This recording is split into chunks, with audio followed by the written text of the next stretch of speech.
அச்சச்சோ, என்ன ஆச்சு? கடுகு பட்டுருச்சா? அம்மா எரியுத. சாரிங்க. அம்மா எரியுத. சாரிங்க. அம்மா அம்மா அம்மா என்னம்மா பண்றீங்க? ஏன்டா? எதுக்குடா இப்ப அம்மா அம்மான்னு ஏல விட்டுக்கிட்டு வர்ற? இல்லம்மா தலை வலிக்குது, கொஞ்சம் காஃபி தர்றீங்களா? அப்படின்னு சுரேஷ் அவங்க அம்மாட்ட வந்து கேட்க, என்னடா சுரேஷு புதுசா இருக்கு? ஏம்மா காஃபி கேட்கறது என்ன புதுசா? இல்லடா உன் அண்ணிக்கிட்ட தானே எதா இருந்தாலும் கேட்ப. மலர்கிட்ட போய் கேளு. இல்லம்மா ரூம்ல போய் பார்த்தேன். அண்ணிய காணோம். ஃபர்ஸ்ட் ரூம்ல தாங்க போய் தேடுறாரு. அண்ணிய காணோம். அதுக்கப்புறம் தான் அம்மாட்ட கேட்குறாரு. இல்லாட்டி கிச்சன்ல பாரு. கிச்சன்ல இருந்தா நான் ஏம்மா உங்ககிட்ட கேட்கிறேன்? வெளியில? வெளியில இல்ல. அப்படின்னு சொல்லிக்கிட்டு இருக்கையில பார்த்தா சுரேஷ் ரூம்ல இருந்து சிரிப்பு சத்தம் வருது. "டேய்! உன் ரூம்ல தான்டா கேக்குது. அங்க தான்டா மலர் இருக்கா. அங்க தான் இருக்காளா? அப்ப நீ எங்கடா இருந்த? நான் வெளியில இருந்து இப்பதாம்மா வந்தேன். தலைவலி. அதான் சரின்னு அண்ணிக்கிட்ட போனேன். காணோம். அதான் உங்ககிட்ட வந்து கேட்டேன்." "டேய்! போயிட்டு உன் அண்ணிட்ட கேளுடா" அப்படின்னு சொல்லயில வாராரு. கதவ தொறக்கையில பார்த்தா மதியும், மலரும் அப்படி சிரிச்சு பேசிட்டு இருக்காங்க. "ஆஹா! ஆமா, ஆமா. அப்படித்தான். இன்னைக்கு ரேவதி வந்துச்சு." அப்படி இப்படின்னு பேச, எப்படித்தான் இப்படி நல்லா பேசுறா? நம்மள கண்டா மட்டும் எரிஞ்சு எரிஞ்சு விழுகுறா. கடுகடுன்னு தாளிக்கிறா. அண்ணிகிட்ட மட்டும் இப்படி பேசுறாளே! அப்படி என்ன மந்திரம்? அப்படிங்கல அப்படியா?" அப்படின்னு, "அட போங்கக்கா" அப்படின்னு மலர் கைய புடிச்சு அவங்க மேல விழுந்து விழுந்து, விழுந்து விழுந்து சிரிக்கிறாங்க மதி. சுரேஷுக்கு ஒரே ஒரு பொறாமையா இருக்கு. நம்மள மட்டும் பார்த்தா அப்படியே பாய்றா. அண்ணிகிட்ட பாரு எப்படி பேசுறா? என்ன மாயம் தான் பண்ணாங்களோ? அப்படின்ட்டு அப்படிங்கிறாரு. நிமிர்ந்து பார்த்தோன்னே, அவரு வாராரு அப்படின்னு எந்திரிக்குது மதி. "ஏன் மதி எந்திரிக்கிற? உட்காரு." "இல்ல என்னன்னு நீங்க கேளுங்க வந்திருக்காரு." உன் ரூமுக்கு வந்திருக்கான். இதுல என்ன இருக்கு?" அப்படின்னு மலரு போக போயில, "அண்ணி எனக்கு கொஞ்சம் காஃபி." "இந்தா வரேன்டா. காஃபிக்கு என்ன தேடுனியா?" "இல்ல, இல்ல தேடல. காஃபி தர்றீங்களா?" அப்படின்னு சொல்லயில கிச்சனுக்கு போறாங்க. சுரேஷும் பின்னாடியே போறாரு. போயிட்டு அண்ணி காஃபி போட்டுட்டு இருக்காங்க. "அண்ணி உங்ககிட்ட ஒரு கேள்வி கேட்கணும்." "என்ன சுரேஷு? என்ன கேளு." அந்த மதி என்கிட்டலாம் கடுக்கடுன்னு விழுகுறாளே! உங்ககிட்ட மட்டும் நல்லா பேசுறாளே! அப்படி என்ன அண்ணி பண்ணீங்க? இல்ல நீங்க என்ன பண்ணீங்க? இல்ல மதிக்கு எங்க மேல கோவமா? இல்ல அப்படிங்கல. என்ன சுரேஷு? அவ எல்லாத்தையும் ஒரே மாரி தான் பார்க்குறா. ஆனா நீங்க தான் இந்த வீட்ல அவள யாரும் புரிஞ்சுக்கல. ஆனா அவ ரொம்ப நல்லவ தெரியுமா? நான் அன்பா இருக்கேன். அதனால என்கிட்ட அன்பா இருக்கா. இன்னொன்னு தெரியுமா? நான் இந்த வீட்ல ஒருத்தன் கூட என்னைய மதிச்சு, "சாரி மலரு, பரவால்ல மலரு" அப்படின்னு ஒரு வார்த்தை என்ட்ட பேசியிருப்பீங்களா? இல்ல நான் தான் யார்ட்டயாவது கோவிச்சிருப்பனா? ஆனா நான் கோவிச்சுட்ட ஒரே ஆளு மதி தான். என்கிட்ட மறுபடியும் மன்னிப்பு கேட்டு, என்ன முக்கியம்னு சொல்லி அட்ஜஸ்ட் பண்ணி வந்து கெஞ்சின ஆளும் மதி தான். தெரியுமா உனக்கு? எனக்கு எவ்வளோ சந்தோஷமா இருந்துச்சு தெரியுமா? அப்படின்னு சொல்ல, "என்ன நீ இப்படிலாம் பேசுறீங்க? நாங்கலாம் உங்கள கௌரவமா தான் பார்க்குறோம்." "பரவால்லப்பா, நம்பிட்டேன்ப்பா, நம்பிட்டேன்." அப்படிங்கிறாங்க. "அண்ணி காஃபி குடுங்க அண்ணி." "அப்படிலாம் சொல்லாதீங்க அண்ணி." அப்படின்ட்டு காப்பிய வாங்குறாங்க. குடிக்கிறாரு. குடிச்சுக்கிட்டே மலர பார்த்துக்கிட்டே நிக்க, "என்ன சுரேஷு? ஏதாவது சொல்லணுமா?" இல்ல அண்ணி உங்ககிட்ட ஒண்ணு கேட்கணும்." "என்ன கேட்கணும்? சொல்லு. கேளு." இல்ல அவகிட்ட நான் கொஞ்சம் அன்பா நடந்துக்கிறணும். அவ என் மேல பாசமா இருக்கணும். அதுக்கு நான் என்ன பண்ணணும்?" என்ன கேள்வி? ஒருத்தவங்க கிட்ட அன்ப பெறுறதுக்கு நம்ம திருப்பி அன்பா இருக்க வேண்டியதுதான். அவங்க முன்னாடி நம்ம கண்ணாடியா இருந்தா, அவங்க நமக்கு என்ன நம்ம பண்றோமோ, அவங்க நமக்கு செய்வாங்க. நீ அன்பா இரு. நீ எப்ப பாரு சிடு சிடுன்னு விழுந்தா அவ என்னடா பண்ணுவா? இல்ல அண்ணி நான் நல்லா தான் பேசுறேன். உன்ன பத்தி எனக்கு தெரியாது. அப்படியே கடு கடுன்னு தானே விழுகுற. ஒரு வாட்டியாவது தன்மையா பேசுறியாடா? நீ தன்மையா பேசி பாரு. அவ நல்லவ தான் என்ன பொறுத்தவரைக்கும்." அப்படின்ட்டு போக, "அண்ணி அண்ணி என்ன? நான் எப்படி நல்ல பேர் எடுக்கிறது? அவளுக்கு என்ன பிடிக்குதோ, அத நீ பண்ணி குடு. அவ ஆசைப்படுறத நீ வாங்கி குடு. இல்லையா, அவ என்ன செய்ய நினைக்கிறா? அவ மனசு குளிர்ற மாரி நீ ஏதாவது செய்யி." அப்படின்னு சொன்னோனே நெனச்சு பாக்குறாங்க. என்ன செய்யலாம்? அப்படின்னு யோசிச்சுட்டு சோஃபால உட்காந்துட்டு மண்டைய பிச்சுக்கிறாரு. மறுபடியும் ரூமுக்கு போனா, அந்த பிள்ளை லேப்டாப் எடுத்து வேல பாத்துக்கிட்டே இருக்கு. மதி எங்கெங்க வேலை கிடைக்குதுன்னு சொல்லி வேக்கன்சி இருக்குன்னு பார்த்துட்டு இருக்கா. அப்ப பேனா வச்சிருக்காங்க கையில. அத எடுக்குறாங்க. எடுக்கையில டக்குன்னு கீழ விழுந்துருது. கீழ விழுந்த கையோட சுரேஷு "உதவி செய்யி மதிக்கு" அப்படின்னு மலர் சொன்னாங்க இல்லையா? அத நெனச்சு பார்த்துட்டு ஓடி போய் "நான் எடுக்கிறேன், நான் எடுக்கிறேன்" அப்படின்னு எடுக்கிறேன்னு பார்த்தா, டபக்குன்னு அந்த லேப்டாப்ல மோதிருது. அப்படியே தலையில இடிச்சுக்கிறாரு. "அம்மா" அப்படிங்கல. "பார்த்து வரக்கூடாதா? நான் எடுத்திருப்பேன்ல." "இல்ல பரவால்ல" அப்படின்னு தேய்ச்சு விட்டுக்கிட்டு, "இந்தா" அப்படின்னு குடுக்குறாரு. என்ன ஆச்சரியமா இருக்கு. பயப்புள்ள பேனாவெல்லாம் கேட்டா கூட குடுக்க மாட்டாரு. அப்படியே வணங்காமுடி மாரி நிப்பாரு. இன்னைக்கு என்ன கீழ விழுந்தத கேட்காமலே எடுத்து குடுக்குறாரு அப்படின்னு மதி நெனைக்கிறாங்க. அடுத்து வாங்கிக்கிறாங்க. தேங்க்ஸ் அப்படிங்கிறாங்க. தேங்க்ஸ்லாம் சொல்றாளே அப்படின்ட்டு நிக்கிறாரு. தலைய சொரிஞ்சுகிட்டு சுரேஷு. என்ன என்னாச்சு? இல்ல ஒண்ணும் இல்ல அப்படின்னு சொல்லிட்டு பாக்குறாங்க. அடுத்து என்ன பண்ண போறா அப்படின்னு பம்மிக்கிட்டே இவரு பாட்டுக்கு வேலைய பாக்க, சுரேஷ் அம்மா வருது. "என்ன மதி, இன்னைக்கு தலை வலிக்குது, சளி பிடிச்சிருக்கு. அதனால அதனால ரசம் வச்சுரு, மிளகு ரசம் வச்சுரு, துவையல் வந்து மாமாவுக்கு பிடிக்கும். வடகம் வறுத்துரு, அப்பளம் வறுத்துரு, சோறு வடிச்சிரு. நல்லா கொழைய வடி." கொழைய வடியணும் மதி, ரசத்துக்கு கொழைய இருக்கணும். சரி அப்படிங்கிறாங்க. அதுக்கப்புறம் ஆத்தாக்காரி போயிருதா, சுரேஷ் பாக்குறாரு. ஆஹா! சமைக்க போறா போல இருக்கே! இவ வேலைய விட்டுட்டு எப்படி சமைப்பா? உடனே போய் சமையல் கேட்டா ஏதாவது சொல்லுவா. அப்படிங்கையில ஃபோன் வருது சுரேஷுக்கு. சின்ன வேலையா ஒரு பக்கத்துல கடை வரைக்கும் போறதுக்காண்டி போயிடுறாரு. இன்னைக்குன்னு அர்ஜென்ட் வேலை வருதே! மதிக்கிட்ட ஏதாவது நல்ல பேர் எடுக்கலான்னு பார்த்தா, அப்படின்னு வேக வேகமா ஓடி போய் அங்க வேலைய சட்டு புட்டுன்னு முடிக்கிறாரு. இங்க மதி என்ன பண்ணுது, சரி சமைக்க சொல்லியிருக்கேன் மாமியாக்காரி அப்படின்ட்டு எந்திரிச்சு போறாங்க. மலர் தான் சமைப்பாங்க. ஆனா, ஒரு வாரத்துக்கு மதி சமைக்கட்டும் அப்படின்னு சொல்லியிருக்காங்களா, மலருக்கு துவையல் வேலை, அ மாவு போடுற வேலை, பாத்திரம் கழுவுற வேலை எல்லாத்தையும் வெளியில குடுத்துருக்காங்க. அவங்க போய் துவைச்சுக்கிட்டு இருக்காங்க. மலரு இங்க சமைக்கிறாங்க. சோறு நல்லா வெந்துட்டு இருக்கு. ரசத்துக்கு உண்டான எல்லா பொருளையும் எடுத்து வச்சுர்றாங்க. அப்பளம் வறுக்கறதுக்கு எடுத்து வைக்கிறாங்க. எல்லாமே இருக்கு. கரெக்ட்டா பார்த்தீங்கன்னா, சுரேஷ் வேலைய முடிச்சுட்டு வாராரு. அச்சச்சோ! அடுப்புல ஏதாவது வேல பார்த்து குடுத்து நல்ல பேர் எடுக்கலான்னு பார்த்தா, எல்லா வேலையும் பார்த்துட்டாளா? சோறு வெந்துகிட்டு இருக்கு. ஒன்னொன்னா பார்க்குறாரு. அப்ப கரெக்ட்டா ரசம் தாளிக்கலாம் அப்படின்னு நினைச்சுட்டு இருக்கையில ஃபோன் வருது மதிக்கு. அங்க ஒரு காலேஜ்லேருந்து வேலைக்கு வருது. பார்த்தா காலேஜ்னோனே இவங்களுக்கு தாங்க முடியல குஷி. எண்ணெய் வச்சிருக்காங்க கடையில. அதுல டபக்குன்னு ஆஃப் பண்ணிடுறாங்க. வந்து ரசத்த தாளிச்சுக்குருவோம் அப்டின்ட்டு. சோத்த பார்க்குறாங்க. ஃபோன அட்டெண்ட் பண்ணையிலே சோத்த பார்த்தா வேகல. நல்லா கொழஞ்சு வடிக்கணும் அப்டின்னு அத்தை சொன்னது ஞாபகம் வரவும், கொஞ்ச நேரம் எரியட்டும்னு கொஞ்சம் சிம்ல லைட்டா வச்சுட்டு, ஃபோன பேசிக்கிட்டே டவர் கிடைக்கலன்னு கொஞ்சம் தள்ளி போறாங்க. இவங்க இப்டி போனோனே சுரேஷ் வேகமா ஓடி வராரு. வந்துட்டு வேக வேகமா பார்க்குறாரு. சோறு நல்லா ஏத்தி வச்சுட்டு வேகட்டும் அப்டின்ட்டு என்ன பண்றாரு, எண்ணெய ஊத்துறாரு, வடகத்த வறுக்குறாரு. வறுத்த கையோட துவையல் இருக்கா, பருப்பு துவையலும் வறுத்து வச்சிருக்கு. அதையும் அரைச்சு சட்னி அரைச்சு துவைய அரைச்சுடுறாங்க. அடுத்து ரசம் தாளிப்போமா, ஐய்யய்யோ! சோறு நல்லா வெந்துருச்சு, குழஞ்சிருச்சு அப்படின்னு சோறையும் வடிக்கிறாரு. எல்லாமே மொபைல்ல பார்த்து பார்த்து சோறு வடிப்பது எப்படி, துவையல் அரைப்பது எப்படின்னு கேட்டு கேட்டே பண்றாரு. அடுத்து ரசம் தாளிப்போம் அப்படின்ட்டு இருக்கையில, அந்த புள்ள ஃபோன்லாம் பேசி முடிச்சுட்டு, ஐய்யய்யோ! சோறு குழஞ்சு போயிருக்குமேன்னு ஓடி வராங்க. ஓடி வந்தா அங்கேருந்து வரையில சாதம் வடிச்சிருக்கத பார்த்துடுறாங்க. என்ன மலர் அக்காவா பண்ணியிருப்பாங்கங்கையில, இங்க இவரு நம்ம ஆளு எண்ணெய வடச்சட்டிய வச்சு எண்ணெய ஊத்துறாரு. அங்க வடகம்லாம் வறுத்திருக்கு. துவைய மிக்ஸில அடிச்ச வாக்குல இருக்கு. என்ன எல்லா வேலையும் இவரு தான் பார்த்துருக்காரா? ஆச்சரியமா இருக்கு.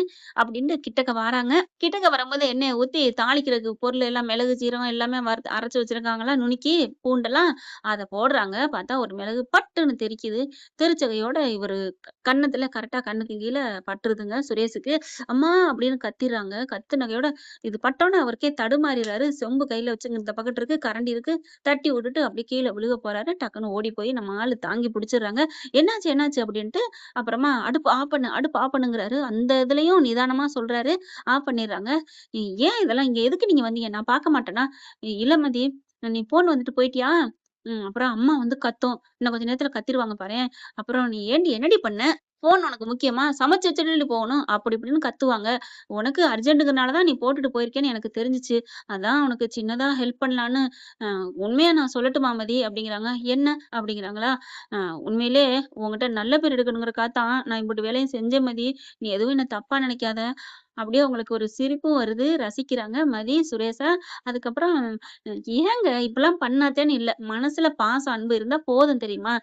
குறிப்பா எல்லாத்துட்டயும் மரியாதை குடுத்து அன்பா இருந்தாலே போதும். இதெல்லாம் வேலை பார்த்தா தான் மதிப்பு வரும்னு அர்த்தம் இல்ல தெரியுமா? இல்ல இருந்தாலும் அண்ணி தான் சொன்னாங்க. "அண்ணியா? என்ன சொன்னாங்க?" ஏதாவது சின்ன சின்னதா அவளுக்கு ஹெல்ப் பண்ணு. அப்பதான் உன் மனசுல இடம் பெறும்." அப்படின்னு சொன்னாங்க. அதுக்காகத்தான் ஓ! இது அவங்க சொல்லி தான் நீங்க செஞ்சீங்களா? நீங்களா செய்யணும்னு தோணல. அப்படித்தானே? இல்ல மதி, அது வந்து அப்படிங்கிறாங்க. இருந்தாலும் எனக்கு மனசுல தோணுச்சு உனக்கு உதவி பண்ணணுன்ட்டு. இங்க பாருங்க, கண்ணுக்கு கீழ பாருங்க. அப்படியே நல்லா வெந்துருது. இங்க வாங்க." அப்படி சொல்ல, "இல்ல மதி, நான் ரசத்த தாளிச்சுட்டு தான் வருவேன்." ஐயோ! கேளுங்க. முடியாது.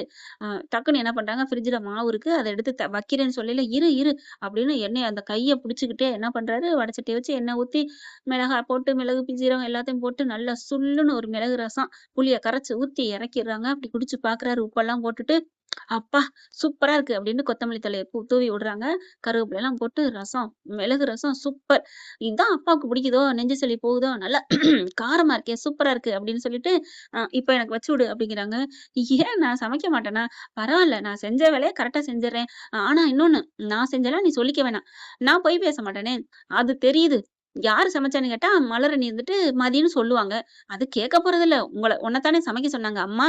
அதனால நீ அத பத்தி நினைக்காத. நான் சமைக்கல. சுரேஷ் தான் சமைச்சாரு. அப்படிங்கிற வார்த்தைய மட்டும் உன் வாயிலருந்து சொல்லாம இருந்தா போதும். மகமாயி போதும் அப்படிங்கிறாரு. அதுக்கப்புறம் சரி கன்னத்த காமிங்க அப்படிங்கிறாங்க. சரின்னு இப்படி காமிக்கிறாரு. மாவு எடுத்து வைக்கிறாரு. மாவு வச்சோனே அப்படியே குளு குளு குளுன்னு இருக்கு. அவருக்கு ஒண்ணும் சொல்ல முடியல. மதி அப்படியே ஒரு மாதிரியா பார்க்குறாங்க. சுரேஷ் உண்மையிலே நினைக்கிறாரு, பரவாயில்லையே!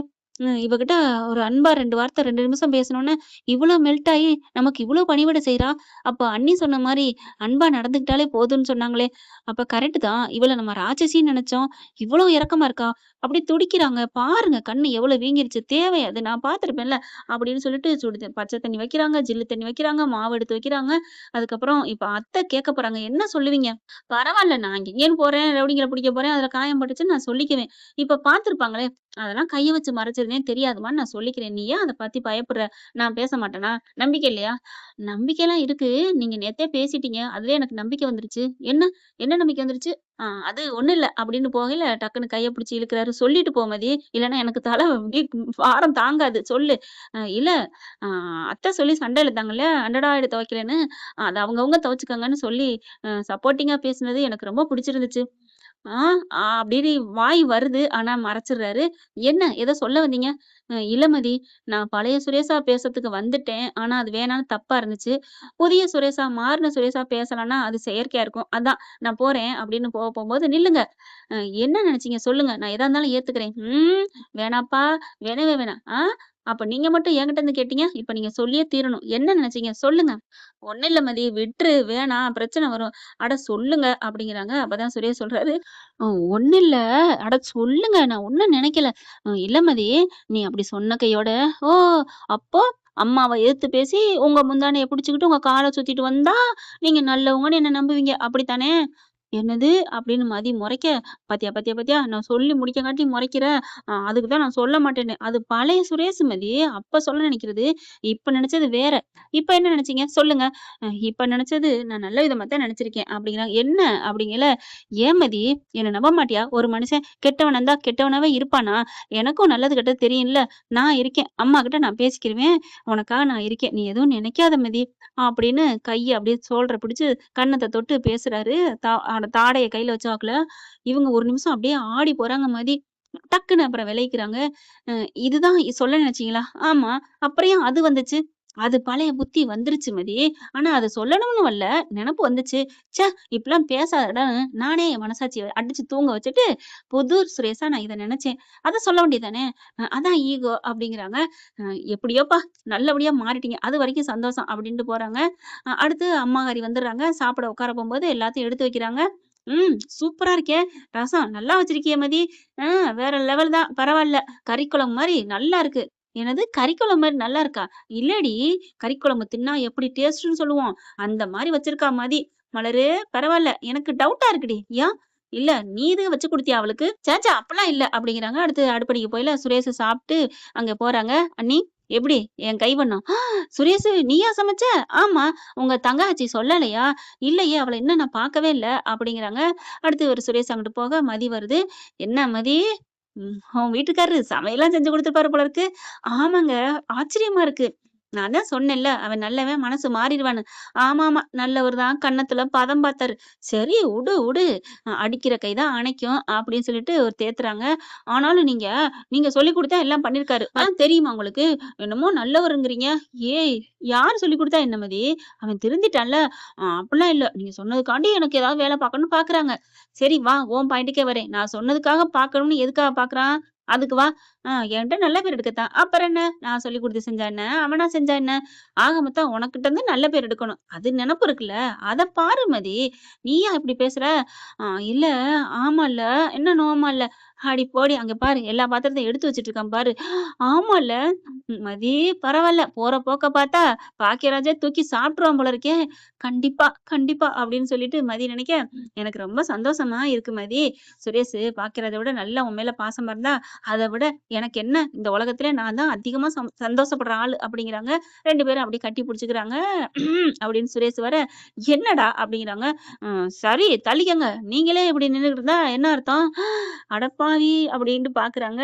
மதி என்ன சொல்லிட்டு போறேன் தெரியுதா? நான் உன்னை கட்டி பிடிக்கிறது பொறாமையா இருக்கு. அவன் கட்டி பிடிக்கணுமா? அக்கா போங்க அப்படின்னு சொல்லி வெட்கப்பட்டு போறாங்க. என்ன ஃப்ரெண்ட் இப்படிலாம் போனா நல்லா தானே இருக்கும். பார்க்கலாம் என்ன நடக்க போகுதுன்னு. இந்த பதிவு உங்களுக்கு பிடிச்சிருந்துச்சுன்னா உங்க பொண்ணான கையால ஒரு லைக்க போட்டு சப்ஸ்கிரைப் பண்ணி ஆதரவு கொடுங்க அன்பு உறவுகளே. Thank you friends. இந்த வீடியோ உங்களுக்கு பிடிச்சிருந்தா தயவு செய்து லைக் பண்ணுங்க. இன்னும் அப்டேட்ஸ்க்காக சேனலை சப்ஸ்கிரைப் பண்ண மறக்காதீங்க. நம்ம கிட்ட இருக்க எல்லா சேனல்ஸோட லேட்டஸ்ட் வீடியோ அப்டேட்ஸ்க்காக மேல ரைட் சைடுல காட்டுற லிங்கை கிளிக் பண்ணி வாட்ஸ்அப் குரூப்ல ஜாயின் பண்ணுங்க. உங்களிடம் விடைபெறுவது நான் உங்கள் மெஹர்.